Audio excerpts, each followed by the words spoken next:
and welcome to Down to Art. I'm your host, Kristy Gordon, and today I'm joined by the amazing American-born artist, Teresa Oaxaca, who's currently based in Washington, D.C. So welcome, Teresa. I'm so glad to have you here.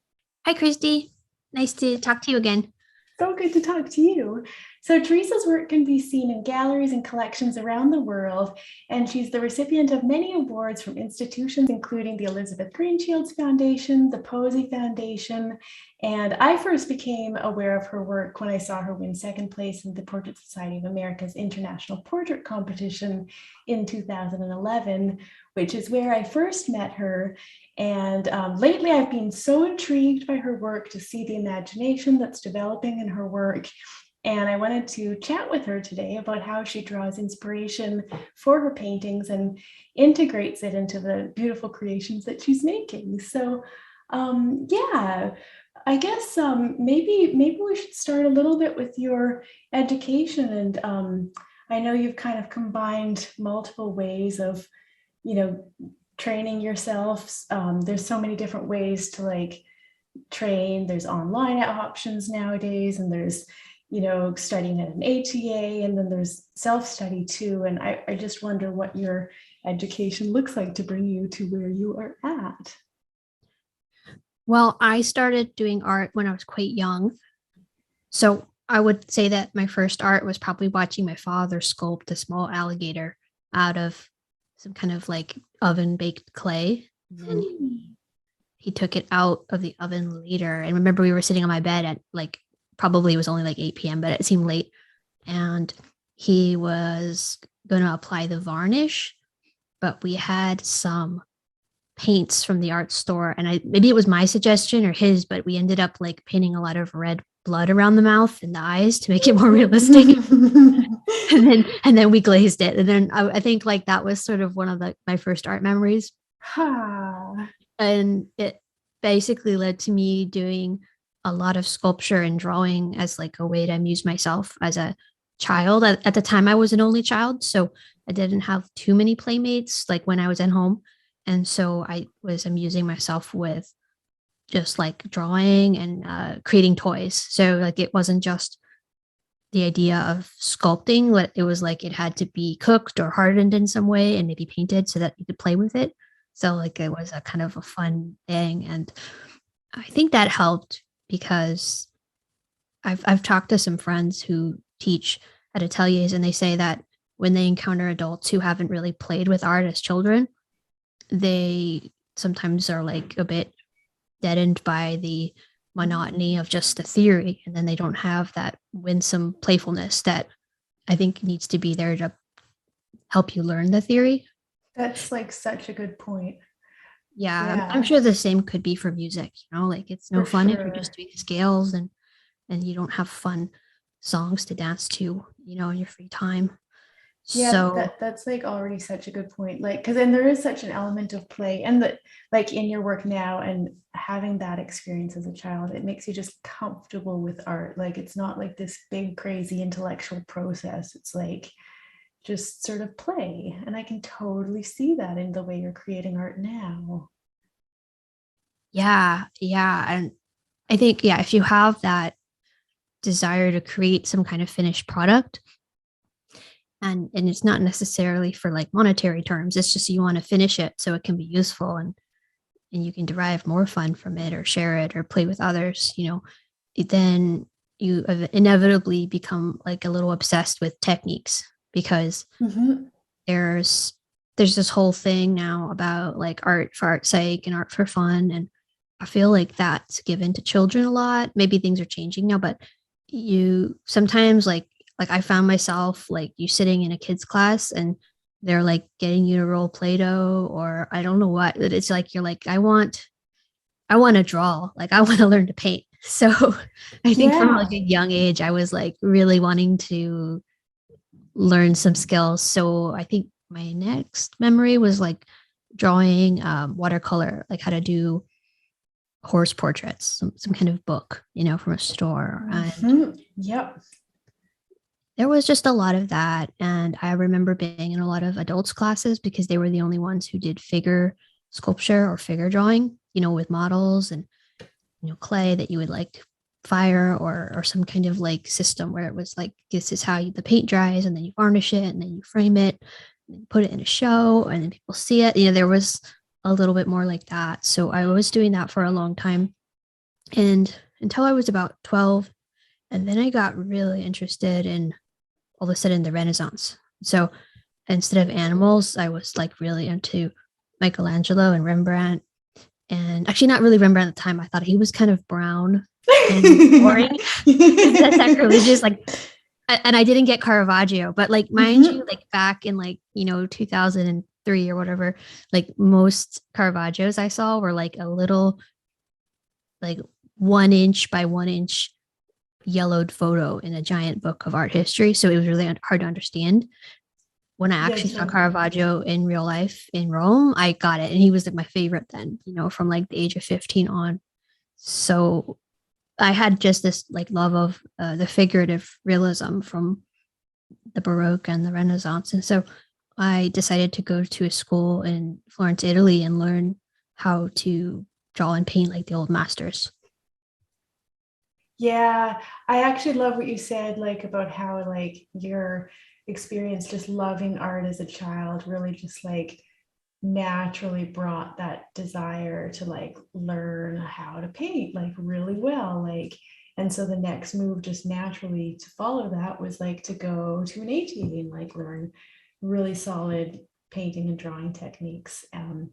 Yeah, I kind of had a similar experience, but I never really thought of it in that way, just how it really naturally came out of like my childhood love of art.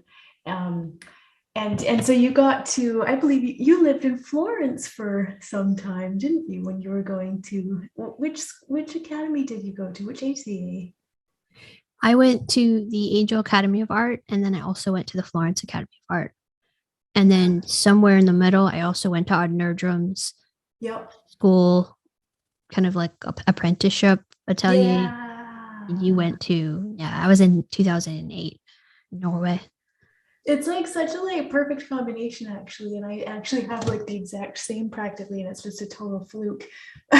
Only I went to the Academy of Realist Art in Toronto, but that was associated with the Angel Academy. I didn't finish the whole program, but it was like the piece that I needed for the sort of academic painting techniques. And then I remember when I met you at the International Portrait Competition when you won the prize there. I think I talked to you about your time at Odd Nerdrums because I was like considering going. Yeah, and I sort of picked your brain about it, and it really actually kind of finalized my decision to go.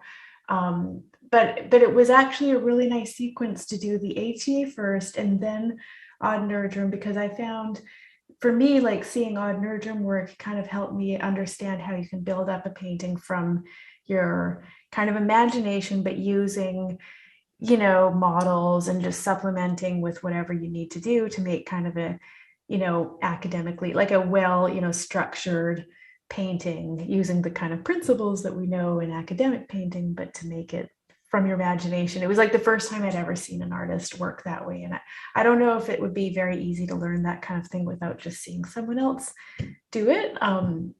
So what was it like for you? Was that at all similar for you when you were studying with Odd Nerdrum, or what was it like? What did you get out of like the apprenticeship with Odd? I got the freedom that he had. He could work outside, indoors, artificial light, from models, from imagination. It was like really helpful because the atelier had been very structured, both of them. Yeah. And one of them had a lot more working artists than the former. And so you could see people working on their own projects. But the first atelier I went to, the Angel Academy, I actually didn't see a painting demonstration for 3 years. So yeah. And while the teachers were very good, before they were teaching, and some of them are painting again after they stopped teaching, I think that they had too much of a teaching workload to really be a practicing artist. And so you can get a lot of information, and there's good lectures, and there's like a lot of like kind of photographic step by steps, but mostly you're looking at the students around you work. and that's Yeah. not always the best way to work. And it's not like their fault. I mean, in around the 2000s, like, it was before like social media was just like, oh, here's a progress shot, here's a close up of a Mancini from a museum, here's a Rembrandt. Like, there's just like too much information now. It's really good.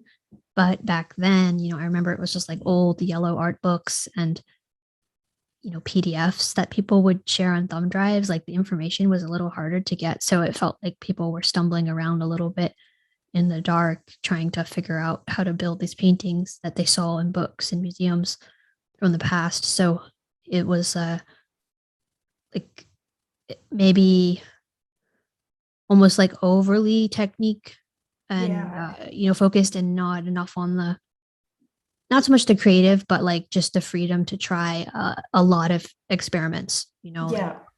So Nerdrums was great because he'd been painting successfully for decades, and his works were, I think, arguably like technically better, but also creatively better. And he was selling, he was teaching. So that was really helpful to see, like, a working artist, and to be able to like kind of live in the same, I guess you could say, like compound. Like, Yeah. he had the houses all in a kind of circle. Everyone had like different studio or different dorm. It was kind of neat. Like, you were really close to the action. And Where were you? Were you in Norway, or which location were you at? Norway. Oh, it sounds This is slightly barn. I should say different. series of barn. Oh, yeah, yeah, yeah, yeah, yeah. Compounds. Totally. I was in the barn too. Yeah. Um, yeah. No, I think what you said there about like the freedom, I think that's like really true. Because like the ATAs, which I think are so useful, and I'm so grateful that I got to kind of do some of that program, because I don't think I could have learned the technical, like the techniques that I wanted to learn without that. But some of the ideas are almost like, you can't change the background, it'll change everything. Like, you have to have the same lighting all the time, the same background, like everything. And it's very restrictive, but it gets you to really observe super carefully. But then if you try to like add anything, you're like kind of stumped. And the way that, and I'm not saying this is wrong, I think there's a lot of people that manage to pull it off, but I think like, as far as building up a painting from the imagination, what they would almost suggest is to do like a million studies and color studies, and like figure it all out, do detailed sketches, and then do the final painting after you've like figured it all out. Like, that would be the ideal, but that's not how my process works at all. Mhm. And I could basically like never do a painting that way, and I would try like for a long time. So I ended up having to like realize that my creative process was just like totally different. And from what I've gathered from you from our like previous talks, you work a little bit differently too. Like, you too sort of start in on the painting, and you kind of just slowly kind of work it out as it kind of reveals itself to you. And surprisingly, I think you mentioned you don't make that many changes along the way. You just kind of slowly and carefully kind of work it out. Do you want to talk a little bit about what your actual painting process looks like? Sure. Yeah. I want to say that I recently, visited Mexico City, and I Whoa, saw a lot of Diego Rivera murals, and these were all, no way. I yeah, have they to were do fresco, that. and they were just fresco, but they were like in weird places, like stairwells with weird shapes, and fitting between doors, and like municipal buildings and schools. And so, like, I can see how you would need to do some kind of preliminary drawings, True. right? That's true. But if you're just making what used to be called easel pictures, Yeah. I don't think so. I don't think it's necessary. It depends really what you're trying to do. Like, are you doing something that's some kind of, I don't know, ink drawing, or some kind of like fresco where you're literally like True. setting the pigments into plaster, and that's it, or are you working on a canvas? And so, yeah, as a easel painter, I haven't really had the need to do that much like super study preliminary drawings. I mean, I'm not discarding it, but yeah, it just hasn't been necessary. And I don't know, maybe if I had to do some kind of fresco like that someday, I might just do an easel picture first and then work Yeah. from that. So the process would still be what you were alluding to, which is that I start with a pretty blank canvas and an idea in my head, and then I try and place figures onto the canvas. I have a couple main figures, and then I'll leave spaces in the background, like the sky or the landscape, or if there's water, in the water, and I'll leave things like that, and I'll just have this open period where I'm working on the main figures, that if something happens in the world, like, if Notre Dame burns down, or if there's some kind of like idea in my head, or I happen to see a beautiful bird on a walk, like I'll put it in the painting, so it'll Mm. mark the passage of time a little bit, and the outside world will sort of get into my imaginary world. So Yeah. I like having that openness. Yeah, really like that. I was listening to one of your podcasts on your podcast, The House of Oaxaca, which I highly recommend to everyone. It's really good. Teresa's an amazing storyteller, and in one of the talks that you were having with Suzanne, what was her name? Suzanne Lego Arthur. Yeah, I asked her Yeah. to interview me because she is such a wonderful interviewer, and she is a wonderful artist too. So, and we're friends. So I was like, this is like the best person to interview me in this painting at this delicate Yeah. stage. Like I couldn't imagine anyone else being better. So she was really amazing. She came over and we did the interview right in front of the painting, and she really helped me get some thoughts out.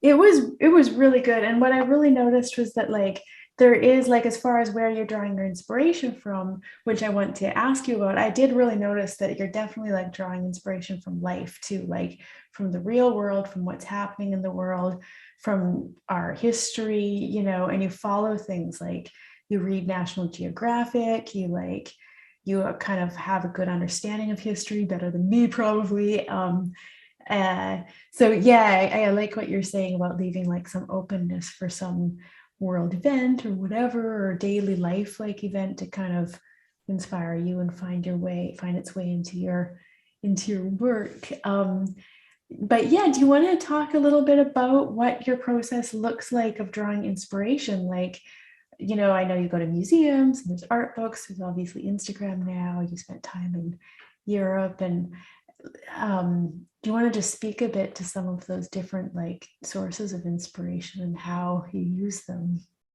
Sure. I started off as a portrait painter in the ateliers. And when I wasn't in school, I used to do portrait commissions to pay for school during the semester break. So I used to start by, getting a model who would come in and sit from life over a series of days or weeks. And so it was always about capturing their likeness and then weaving some kind of story around them. Mhm. And that stuck with me even after, or while I was doing this kind of work. When I did my own work, it was similar. It was like find a model, then build this set around them.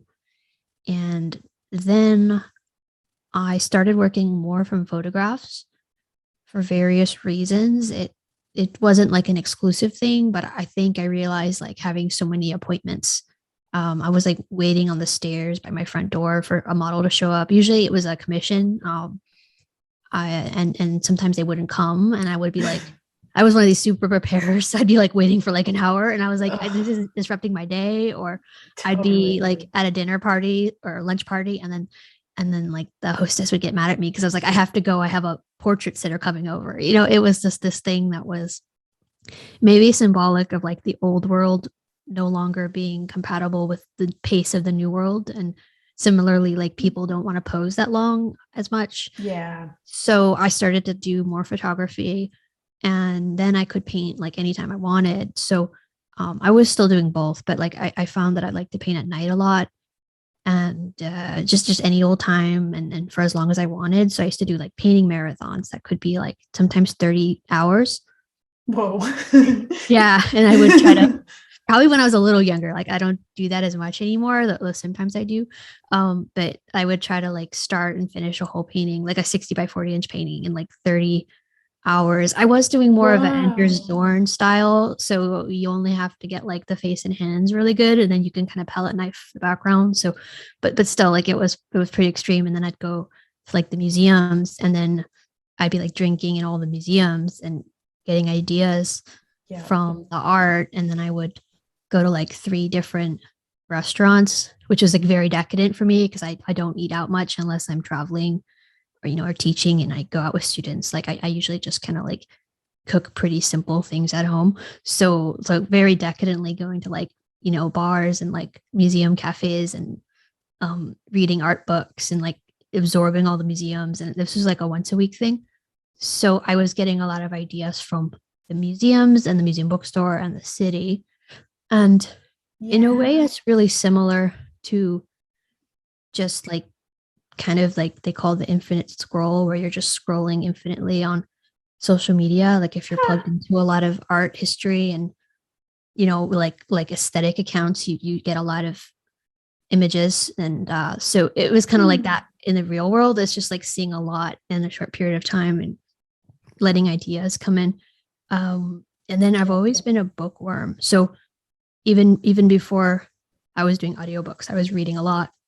And then at some point I started like audiobooking constantly while I paint. So I Ooh. just have a lot of that in my head while I'm working. So I almost feel like that's part of my Ooh. process, is like having some kind of constant mental stimulation with storytelling and Yeah. information. What kind of audiobooks are you listening to? I have a very big range. I went through a period where I tried to get like all the classics from the libraries. And then so it'll be like, War and Peace by Tolstoy or Dostoevsky, or then I would try like some of like the spiritual or like the religious texts, because I was like, I need to read these, and then I would try just like pop, you know, like Stephen King or something, like when you needed some kind of like mind junk food or something, like something that puts you Yep. on your seat, Yeah, yeah, like J.K. yeah. Rowling or something like that, like the murder mystery ones, and then so like basically everything really, like, and then into like little new books, like a book that someone might be promoting on a podcast, and I'm like, I need to read that.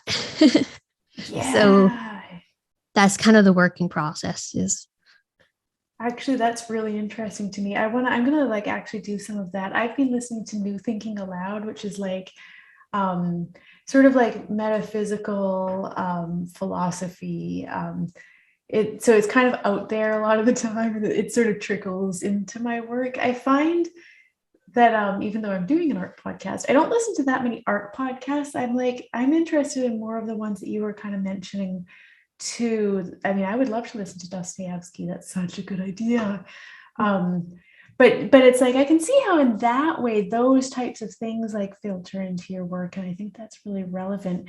I know you read the National Geographic too? I know on another podcast you were talking about. I didn't even realize this, that there was like 5 times in history that man was close to extinction, and that some people are like thinking of this place that we're at now as like, did you say like that it's getting close, like it could be like the 6th close extinction or something like that? I didn't realize that that was like We a no, we theory. are. We actually are in the 6th great extinction, Whoa. and it's a lot of animal species are going extinct at like a very rapid rate, and Oh. plant species. And Oh. I mean, I think extinction's a part of evolution in history, but there are True. periods where there are like a lot of change, and so we've been in one probably since we've been born. It's been a long time. Oh, that's interesting. And where did you like learn about that? I want to like get myself up to date on all of these things. Do you I can't remember? Yeah, yeah, remember, yeah, totally. but I mean, I would read a lot of like Richard Dawkins, or a lot of like you say National Geographic, or just newsletters from them. Um, Yeah, that's really cool. Because I feel like as far as like your work like draws on art history in so many ways, and I love that kind of dialogue, but I think it's also really neat that you're like really aware of like just like the current state of the world, and so that like conceptually that kind of like filters into, yeah. yeah, I mean, I find it's hard to stay on top of the world, and one of the Yeah. challenges with being a painter is that it literally takes up so much time. Yeah. So I almost feel like I have to listen to a wide range of things when I paint. Otherwise, it's like I won't be up to date at all. I'll be like some medieval person who they used to say, like in the old days, it's like the emperor could die and you wouldn't know for 10 years because that's how long the information traveled along the Silk Road or something. Joking, but Yeah, totally. I don't want to be like that. So I'm always feeling like I'm not really up to date enough, but I try. Yeah, totally. And we I have don't like a know. lot of like spare time as an artist because we are sitting in front of our easel forever. So if we can like find the right podcasts and stuff and just put them on, it's like it's a good way to like kind of feel that. Just keep our brain kind of intrigued as we're like sitting at the easel forever. Yeah. I mean, I like going outside a lot. So I'll try to go out in the woods and do some like read. I'll bring a book, or a Kindle, and I'll like try to have lunch out there and Hmm. have a moment where I'm not plugged into the world too much. That's something I try to do.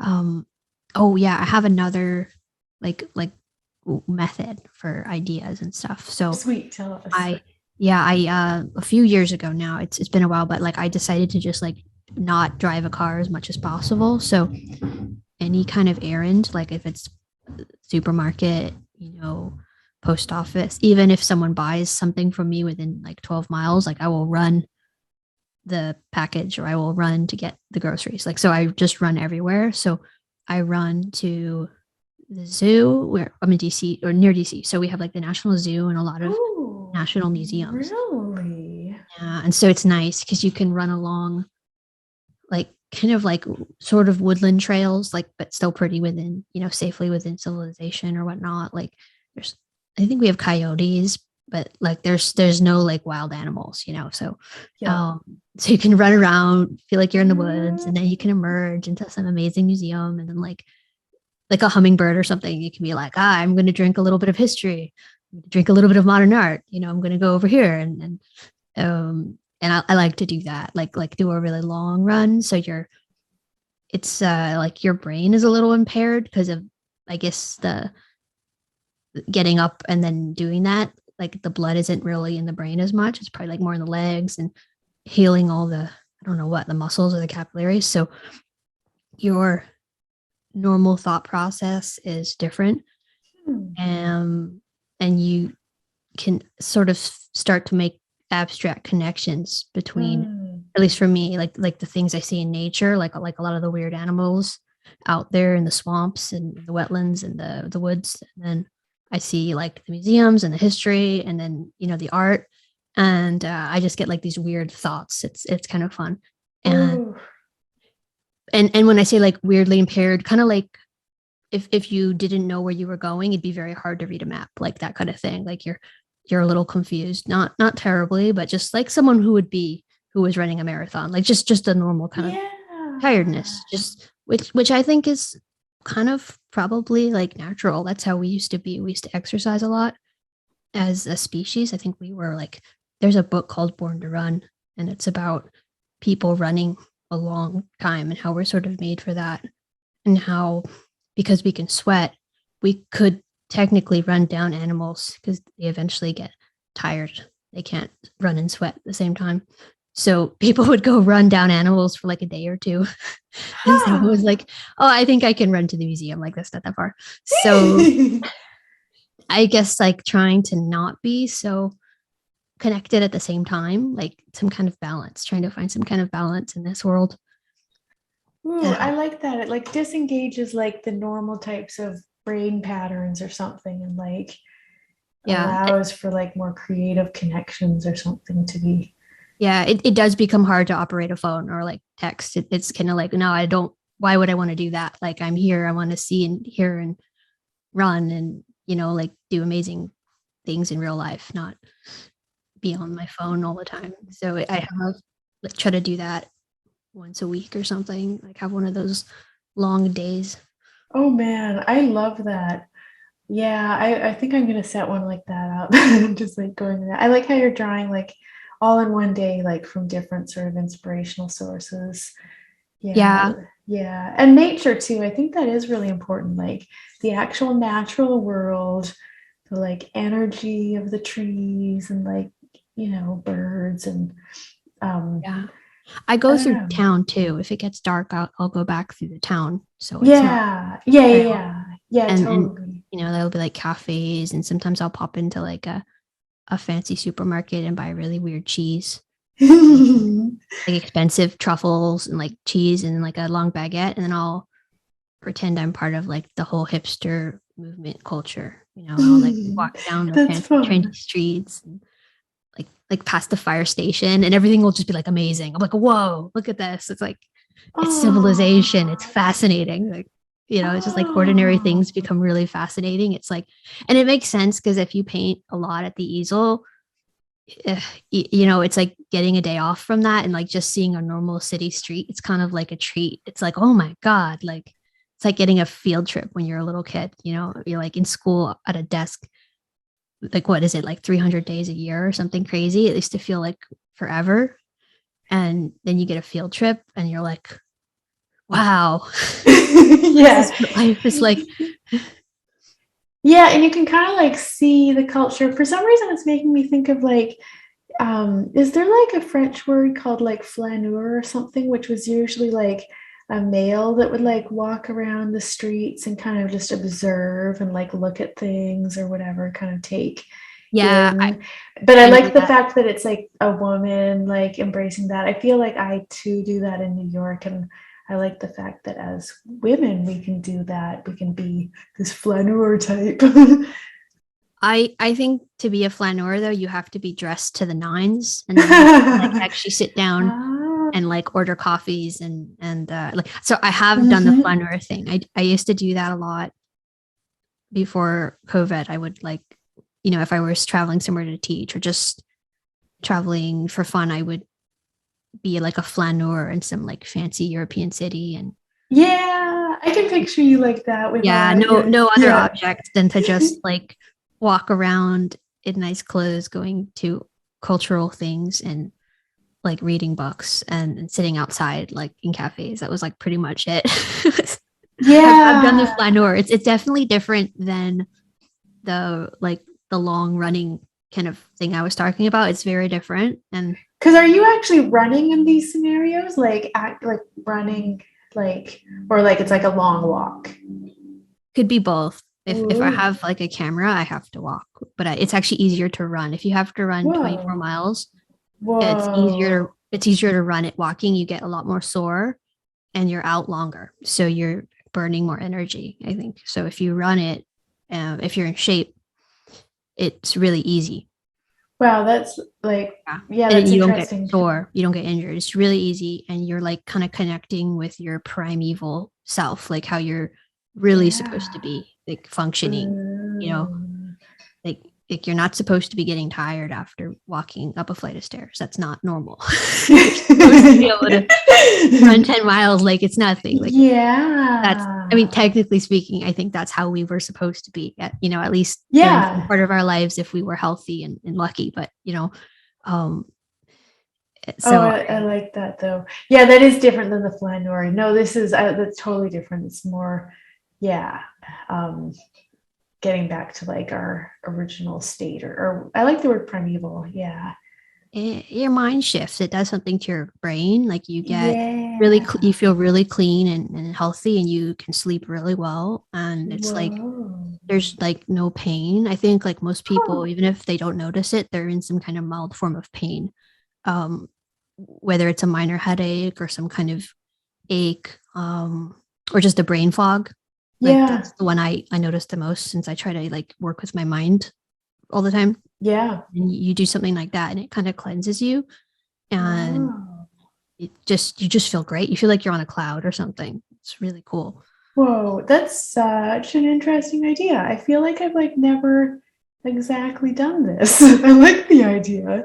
Um, Yeah. So when you see inspiration like during these runs, like maybe at the museum for whatever reason, certain pieces strike your like, inspiration chords, or like, or when you're reading an art book and suddenly something kind of pops out at you. Um, like what does it look like when you bring that into your paintings? Like how do you actually integrate inspiration? Um, Mm. well, I know we can talk about, like, I'm curious, like, how we're similar and how we're different. I know we're both like working with like art history and looking at lots of art, but I'm just curious what your process looks like. I take photographs of the thing that inspires me. So like, Yeah. I was in Berlin, for example, like on this museum Insel, like an island full of like classical history, like Babylonian, Greek, Roman, Egyptian, like 19th century as well. Like it was really awesome. And there was all these amazing things, but like they don't all like strike me. So Yeah. like I saw Nefertiti, right? I Oh. wasn't like snapping that many photos of her. It was cool, but I was like, okay, it's Nefertiti's bust. But then I was in another museum and I was looking up it's just the wall decorations, and there was a man. I think he was kind of like a centaur, but he was like a bull centaur. You know, it was like half man with where the body torso ended. It's like the lower portion of a bull. So he had like 4 bull's legs and 2 man arms. And it was like, oh, that's kind of neat. Like I've never seen that. I don't know why it inspired me. And I just like took a picture, and it was just some kind of random fresco. And so I'll do that a lot. It's not always like a major thing. Yeah. And then the problem though is that it's like of all the things that you get inspired by, very few of them you probably act on, or it might take years for something. Yeah. Like even that shark painting you were asking about, the Garden of Eden one, Yeah. where Eve is like sitting on a shark and it's half water, half forest.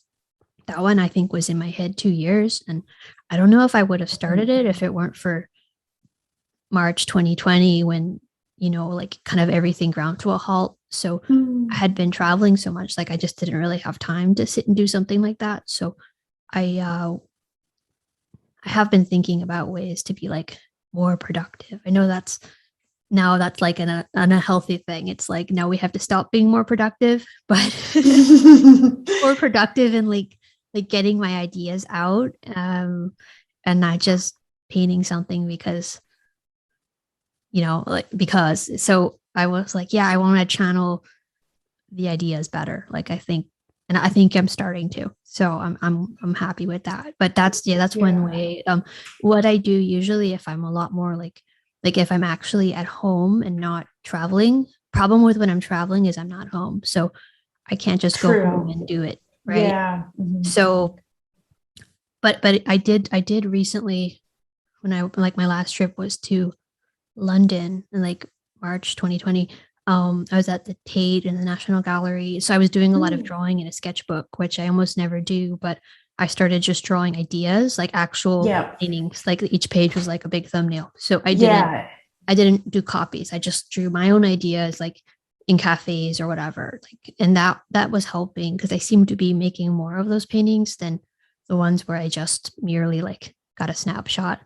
And then the other thing that works, that's been like my most historical method since like I graduated art school, is I just write myself a shopping list. So I literally write like a list of things I need to buy, usually props, you know. So like I'll buy the stage props that people need to wear or pose with. And that seems to be the best one out of the 3 because you literally have put money down and then boxes are coming to your door. And you have to open them, Yeah. you know, and then you have all these things and they're just like, paint us, you know, and you can't ignore them. Oh, that's a good strategy. It's like making a big move that you can't go back on, that commits you to having to do it in the future. Yeah. Smart. Yeah, and actually, I've done that with when I was in Italy, like last time with the sketchbooks too, just like sketching out ideas. It's like I don't normally like. Well, I might sometimes do like thumbnail sketches, very like super loose of like general ideas before I start a painting, but normally not too detailed. But when I was in Italy, I was doing like more worked out kind of sketches, just like playing around with ideas, kind of like what you were. Like as I went to the museums, kind of like what you were talking about. You have very beautiful sketchbooks. I remember you were showing some on the internet, and to me, yeah. Thanks. Mine are not that nice looking, so. Oh, but I'm sure they are. But actually, that's more recent. The gouache ones, those are starting to get like, I'm trying to do little like, I don't know, illuminating manuscript type of things or something. Yeah, my Italy ones weren't quite like that. They were just like graphite and and stuff. But I know what you mean. It gives you like something tangible that kind of like works out an idea right while you're in the inspiration, and then later I might come back to it and start a painting and change it around a bit. But I have another hack that, and I'm not the only one sweet. who does this, but just like instead of just stretching one canvas, like stretch as many as you can. So Oh, 50 would be true. better. So maybe, but if a lot of us don't have space for that, right? But like if you can just stretch like multiple canvases in different sizes, the moment you have an idea, you can actually act upon it right away, right then, instead of like waiting. So That's that true. actually helps. And I have a lot of friends who say that helps. It just helps creativity. It's kind of like if you Yeah. put more paint on the palette, you're going to be like have a better painting day. So I Yep. kind of fantasize about like having like more studios. I'm like, that would probably be the thing that would make me do more work, actually. It might not be that way Yeah. for everyone, but and if you look at like the most productive artists in history, or at least recent history, like Picasso and Rodin, those two come to mind. They each had like 8 or 9 studios during their life, and Whoa. maybe more. And some of them were being given like entire mansions or castles. So like of course they're going to be more productive because they have more space. And then Oh. a lot of them would like just make enough work to completely fill up the studio, and then they just move on to the second studio, and Huh. they keep the former one.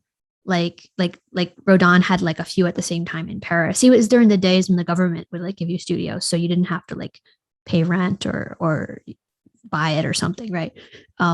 So although I think he might have bought one, I don't know. It's been a while since I read his biography, but I was just like Huh. impressed that you know he got really famous around the age of 40. Before that, he was in this ground story studio, and the only person who was helping him was his wife at the time, who he didn't marry until the end of his life, um, and Rose, and she was like in charge of keeping his sculptures moist. So if you've ever done terracotta, especially big ones, they're always in danger of cracking or Yeah. drying out or being too wet. So you have to constantly monitor the moisture Yeah. level until you fire them. And he just didn't have the money to fire them all. So a lot of them, like 99% of his work was destroyed just by cold weather and like lack of Oh. space. And so it wasn't until he became famous and then he had all these people working for him, all these studios, that he could keep his work. So like that's a pretty big example. It's just physically having space and materials, I would say, and money. Ooh, that's true. And because some people get like overwhelmed by the blank canvas and like, oh my God, how will I, you know what I mean? They're like stumped or something. But I'm not like that at all. And I think, yeah, you're obviously not like that. It's inspiring. It's like full of possibility. It's just asking for something to be done on it when there's like a blank canvas hanging on my wall or something. I Um, think I think that has to do with like your level. yeah, I So think so. think about like a swimming pool. Like I remember being a little kid and I was terrified to jump in the water when there was no one there because I was like, a shark will get me. And I only wanted to go in when a lot of people were there splashing around. And then as you get older, you're like, all these people are in my way. I just want to like dive into an empty pool and or like an empty ocean or something. So Yeah, that's how I feel with painting. It's like if you're yeah, afraid of the empty canvas, you just need to mature a little bit with your practice and it'll be fine because yeah. the I don't know what you want to call it, the hardcore professionals are just like more empty canvases, more. Yeah, totally. And it really does just beckon to me like if there's like an empty canvas, it's like my brain is like constantly rattling around, like, what am I going to paint on it? And I'm like looking for inspiration. And it's just kind of like rattling in the back of my mind. Um, Yeah, you yeah, start designing pictures for yeah, it within the space constraints. yeah, totally. And also, like, maybe when there's a whole bunch of like canvases all ready to go, like all in one space, there might be like a tendency, which I kind of like, to also be kind of designing things a little bit as bodies of work too, which is kind of fun, like where you kind of think of like a whole series a little bit. Do you Yeah. have that? Yeah. Yeah, well, so I used to think I didn't, but I think that series sort of just mark a stage you are in your life. And so there's definitely a point where you're like, you can be just turning out paintings that in hindsight will look like a series, and then there's a point where you can't make them anymore, and then even if someone's like, could you make one of those, it's really like a struggle because you have to Yeah. return to an earlier stage of mind, and Huh. Yep. it's not even technique. Sometimes it's technique, but it's I think it's often a state of mind, and you're not there Hmm. anymore. And so yeah, the series are, True. I don't know if you can plan them. I think that they come and go, and then once the door closes, it's like you can come back and reprise a theme, but at least for me, like I can go back and paint like a woman in a Baroque dress with a wig. Like I can do that all day long, but I don't think I can just do her by herself with nothing around her. Like she has to be like sitting in a boat in the ocean with like sharks or something now. Like that's literally an Yeah. example of something I did. Like I Yep. was like trying to make another like kind of beautiful woman portrait with a costume because like I had enjoyed doing them, and I have sold all of them, and I was like I should do more because I enjoy them and I sell them, and I don't have any, and I kind of like to look around my studio and I'm like what's in stock and what's out of stock, and the things that are out of stock I try to like replace. um so I'm like yeah, and then I just start adding stuff from the new series, and so it like Yep. becomes part of the whole. So that can happen, but like I think it would be kind of tough to just completely recreate something from an earlier series. Yeah, You know, it, that's so true. I know artists who almost like maybe made like an intentional decision, like I am a painter of whatever. And then they're like, that's my signature. And then they just paint the same thing basically over and over again for the rest of their life. And it might be like good marketing and they're good paintings and they're like really good. But I tried to do that once in my life and I got so bored that I oh, almost like never wanted to paint again. And so from then on, I'll like never do that again. And if there's like consistency in my work, it's just because there's like serious interest that is pulling me in that direction. And when that goes, then I go in a different direction. I think so much of it has to do with where you live and how much information you have to information.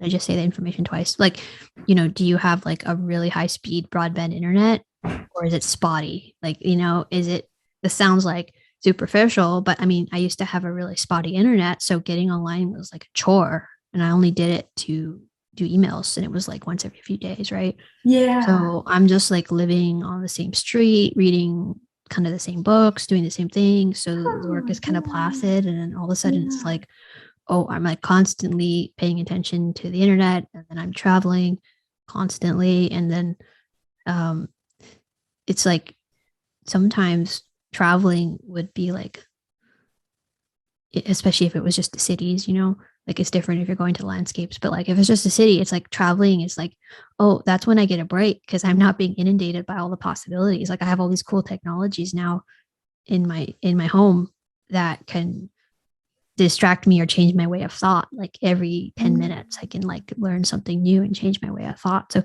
I feel like the pace of information and life is something to do with that, and it really depends on where you live and how you structure your world.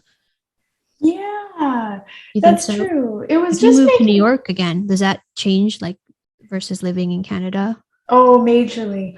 Yeah, I was just thinking about like my kind of like trajectory with like inspiration. Like when I first moved to New York, I think I started to get really inspired by all this stuff happening in the Chelsea galleries and stuff, and my work got really experimental and I was really interested in it.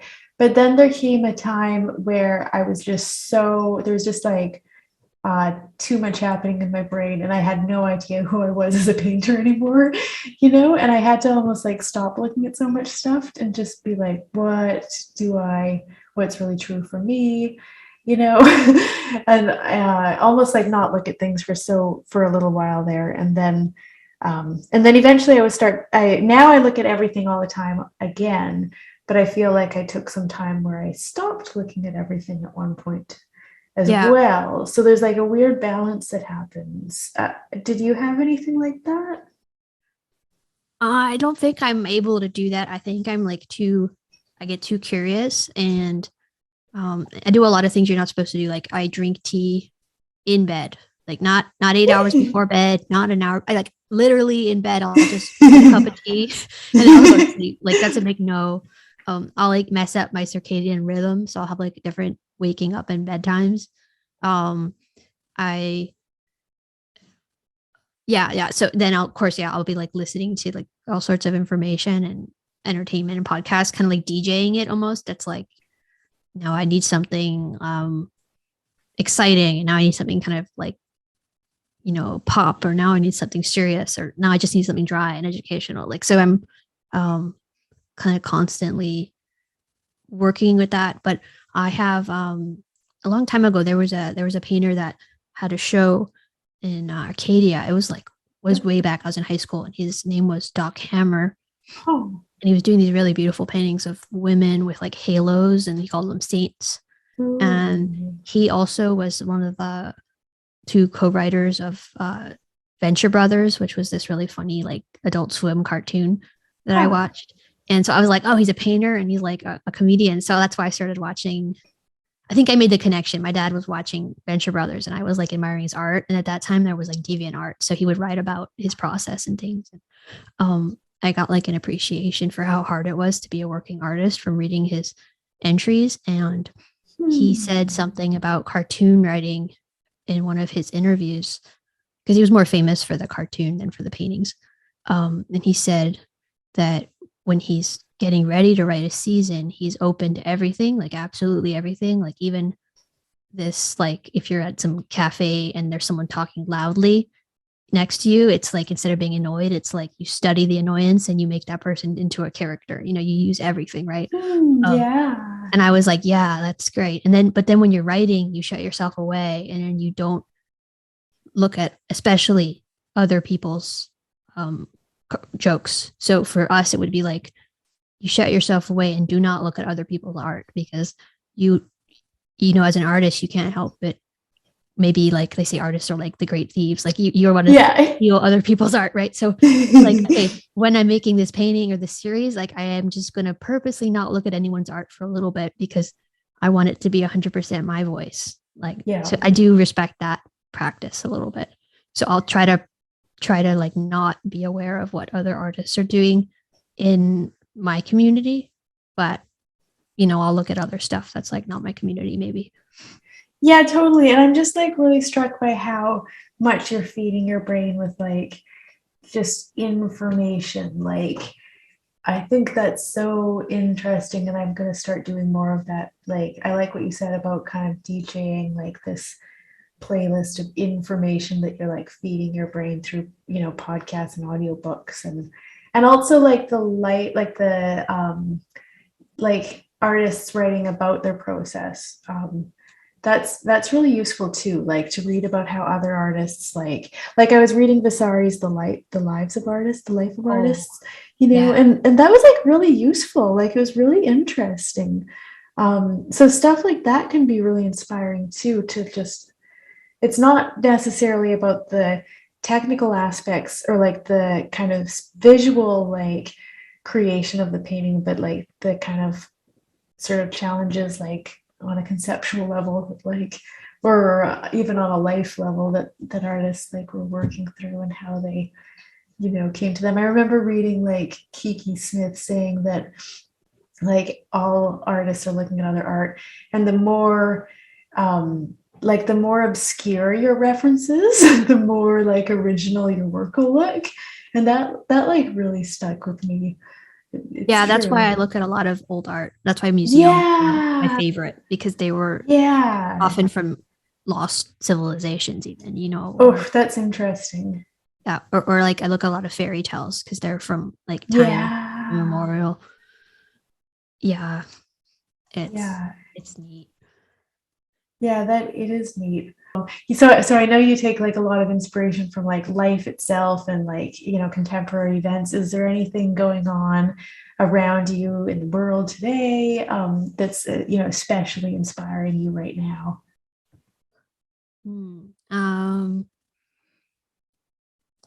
I'm really interested in the way civilization seems to be breaking down in some places, and at the same time, other places it's like everything's normal. I think that's really interesting.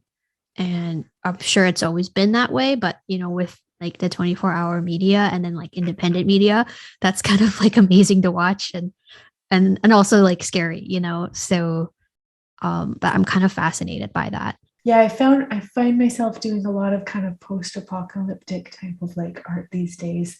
Sometimes like hopeful, sometimes like I don't know, setting up colonies on new planets. I don't know. Yeah. Yeah, I mean, I think I'm trying to cultivate more a sense of like joy and enthusiasm and like beauty in my work, like I want to amp Mm, that up. And yeah, I think there's this feeling like maybe some painters have, like they have to solve the world's problems, but I'm not sure that painting can do that.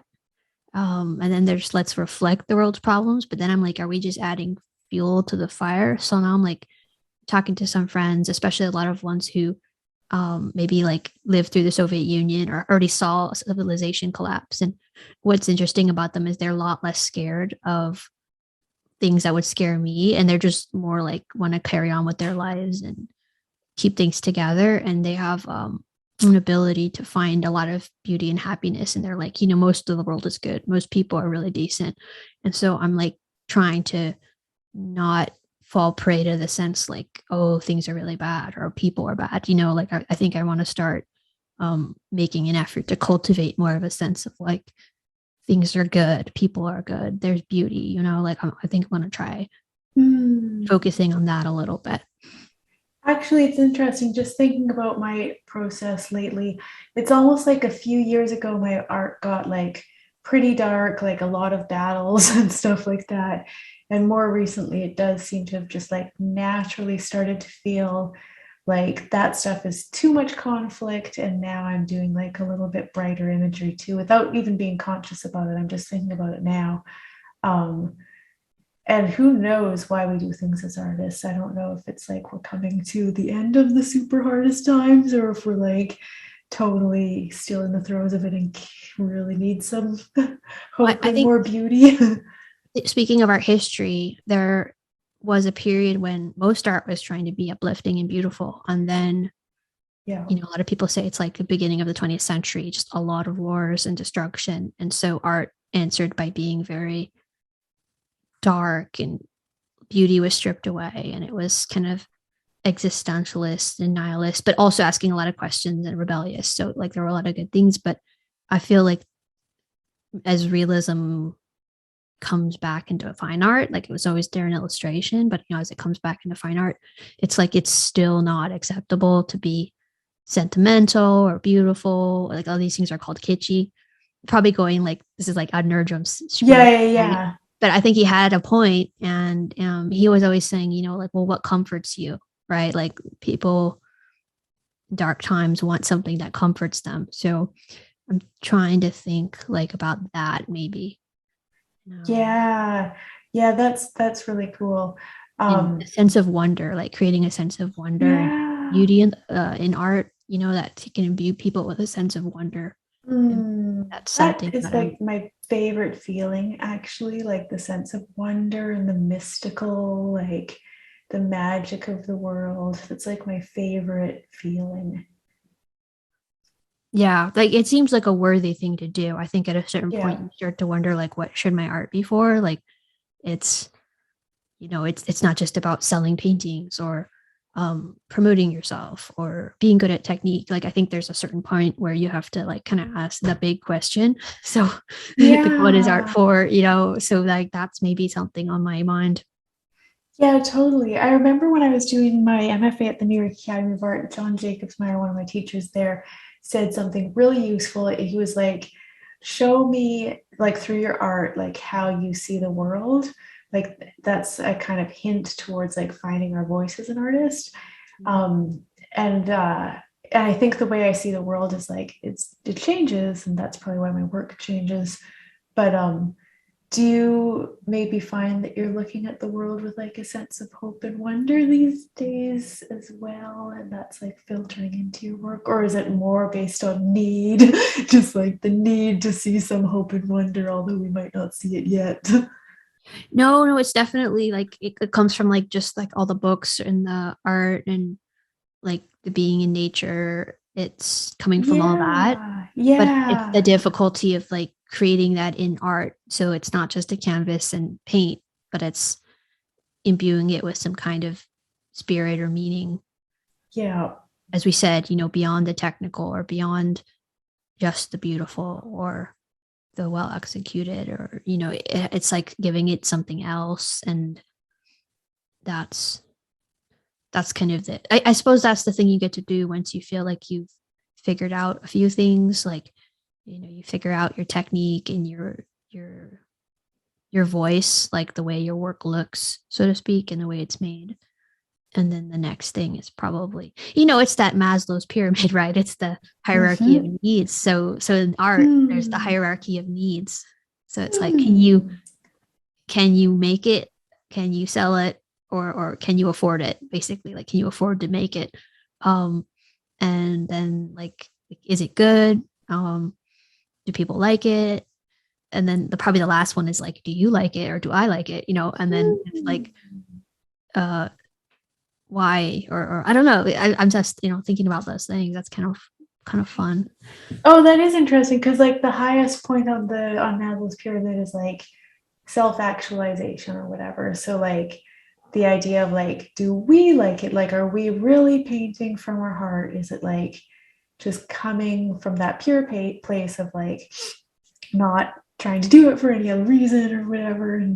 Um, and I can really see your work, being that way. I really love the way you're like combining. I mean, with the sharks, there's like this element of like threat. Although I know you don't see the sharks that way, but they're still like, a little bit threatening, like Oh, next to, definitely. yeah, like next to the beauty of the flowers and the all the beauty like in the painting. And it just seems to really like capture like the wholeness of life and the full reality that's still beautiful of what our life looks like. Yeah, I think they represent a few things, but they represent maybe that kind of like the dread of nothingness or the unknown, or just, I think maybe not nothingness, Yeah. but like, have you ever been to one of those museums? Here we have the Museum of Natural History, and there's like a Ah, geological love them. time section, and they show geological time. So it's like time that man can't even fathom. It's just like rocks and things like that. It's like so old, and Ooh. like before any creatures on Earth. And the great white sharks are pretty old, they're prehistoric. So Ooh. like it's a little bit like that. It's that kind of like gazing into the abyss sort of Ooh. age, time unknown. It's wild to think about that, like the time, like time so far back that like the history of the planet. Yeah, and that some of the creatures like living here now actually go back so far. Yeah, Yeah. I mean, I suppose we all Wow. do in some way, Yeah, it's but true. the if you want a symbol for it, I suppose like maybe a puppy is not the best symbol for it, but Totally. the dreaded great white shark is probably more appropriate, at least for me. Like Yeah. everyone gets to make their symbolism. That's what's kind of fun about art. Like, do you have any symbols? Maybe we should talk about some symbols that you have in art that Oh, you've developed, maybe unconsciously, like that you yeah, that's repeat. true. Actually, I think like fires and explosions are definitely one. Like, I think a long time ago, I was like toying, I wanted to do some kind of phoenix, but it just seemed so like just too obvious, you know. But the fire or the explosion is kind of like the phoenix for me, like the burning up of the old, and like it looks really threatening and terrible or whatever, but really it's just like the end of the old, and then from that like new will come. um Maybe we should talk like some technical thing for the artist listeners. Like, how do you go about painting fire? Because that's pretty hard, right? It's like so mm, bright and True. ephemeral. So what do you how do you go about it?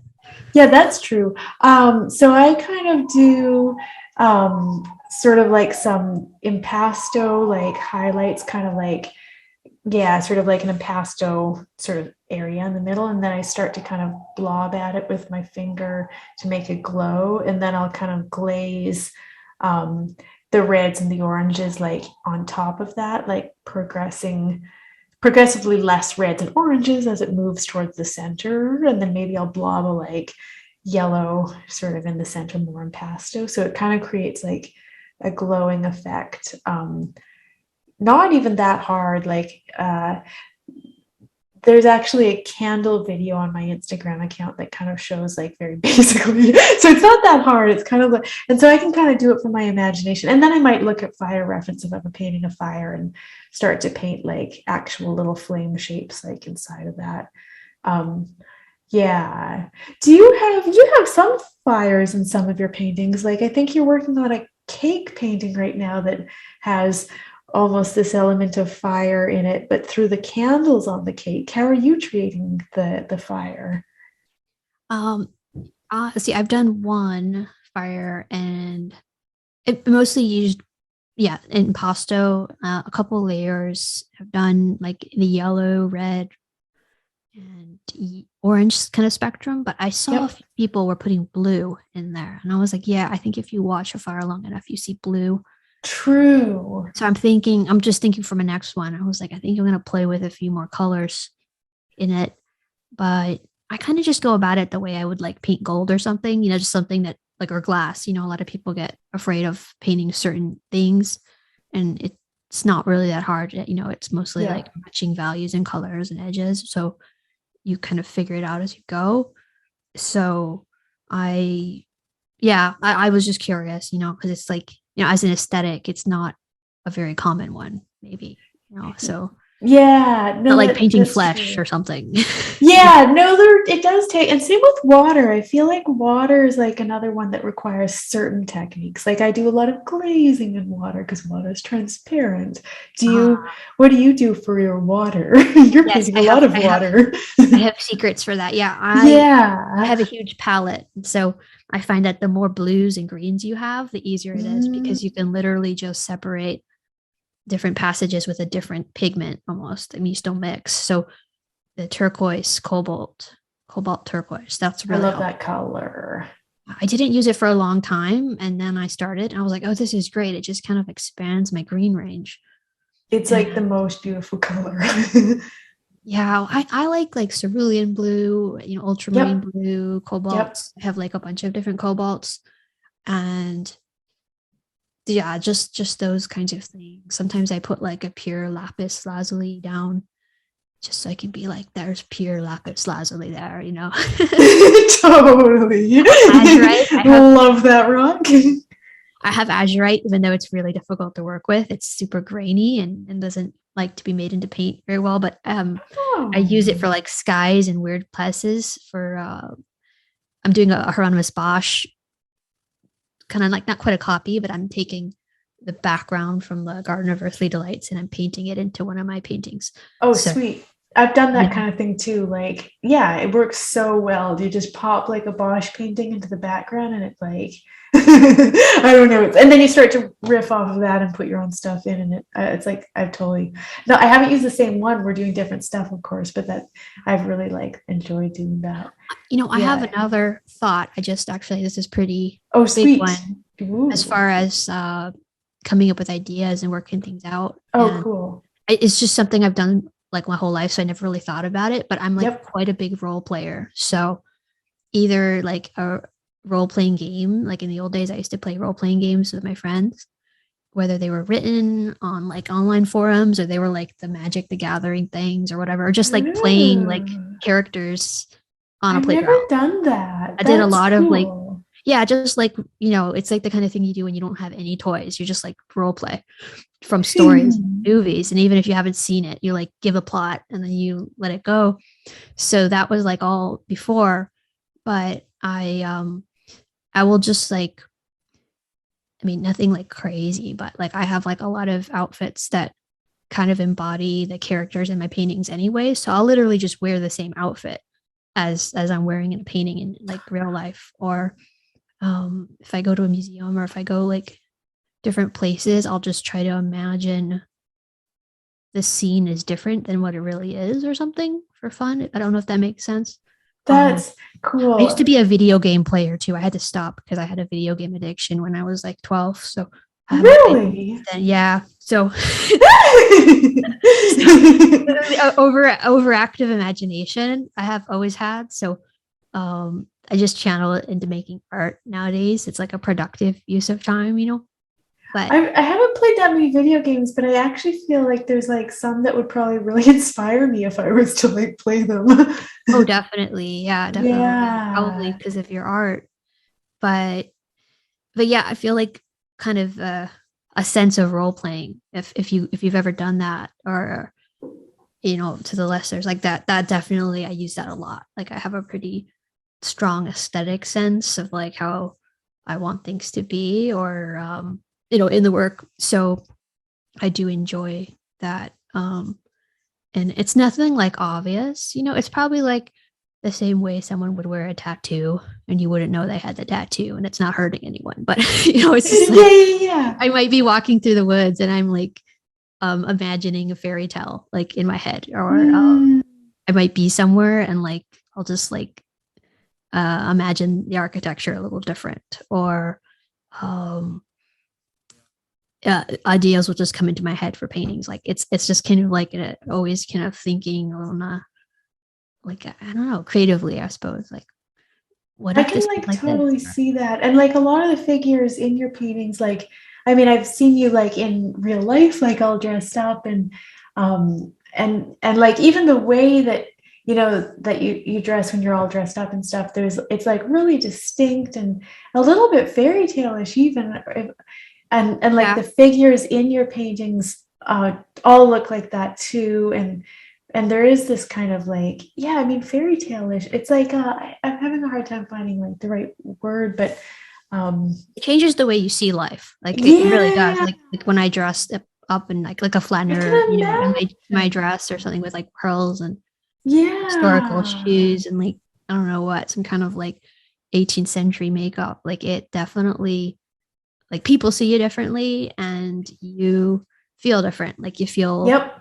fancy, or you feel I always say it was kind of like, when it's your birthday or something, you feel really like when you're a kid, and there's like a cake and there's Yeah. surprises and there's like some kind of decorate. It's like that every day or something. You just feel this kind of sense of like excitement and Yep. wonder, and it definitely does That's change, at least for cool. me. Like I think maybe I just thought of it now, but maybe I use a lot of role playing without realizing it, so um that helps. Yeah. I can see that because it actually gets you into the like state of like wonder and excitement, in the world. Yeah. That's that's really cool. But it's like going to a theater and like being in the audience versus just watching it on a screen. It's different, right? You're like more part of the performance.